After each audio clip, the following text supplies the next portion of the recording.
Merry na ang Christmas, Merry na ang Christmas. Uy! Ayan, nag-celebrate kami ng Christmas party with my grade 12 arts. Out of 40 students, 20 lamang po ang naka-attend dahil yung iba po ay may sarili-sarili pong lakad during that day. Gayunpaman, Merry Christmas pa din mga anak. At sa sobrang generous nga ng Ma'am Tintin, pasabog, nagpa-unli fishbowl siya sa mga bata. Thank you po! Let the games begin. Ayan, sa puntong iyan, ito na nga po ang game segment ng mga bata. As you can see, sila po ang pinag-prepare ko dyan lahat po ang pati foods, sa games and all, sila po lahat ang aking pinag-prepare dahil sila po ay malalaki na.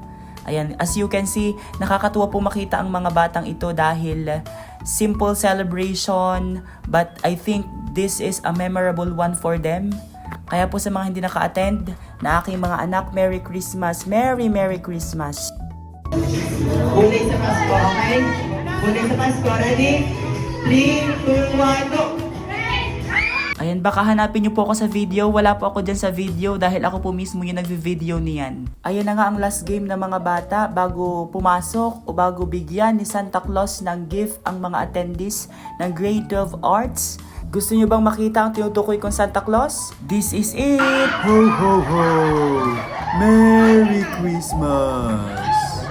Ayan, si Ma'am Tintin nga ang sinasabi kong Santa Claus ng mga bata ngayong Christmas.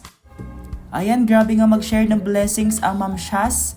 Kaya sa Team Shaz at Ma'am RC, thank you so much po sa pagbibigay ng gift sa mga bata. Bilang ikalawang advisor ng mga grade 12 arts na ito, ako po ay nagpapasalamat kina Ma'am Shaz sa pag-share ng blessings. Sana po ay marami po pong blessings ang dumating sa inyo. Thank you so much po.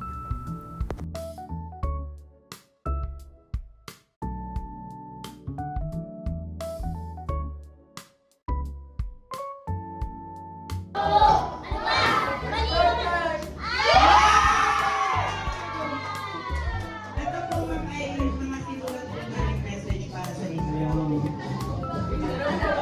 Ayan, bago pa nga magplano ang mga bata sa kanila pong Christmas party, binanggit ko po sa kanila na mag-share din tayo ng blessings kay Ma'am Tintin sa pamamagitan ng ating talento. At since ito po ay mga grade 12 arts and design, nag-create po sila na isang artwork na magugustuhan ng Ma'am Tintin.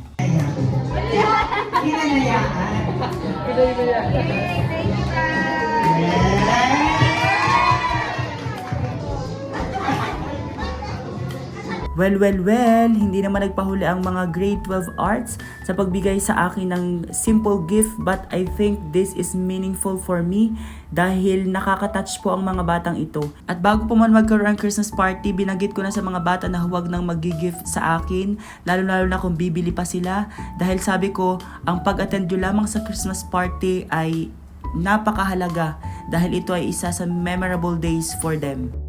Mula dito sa sining at disenyo,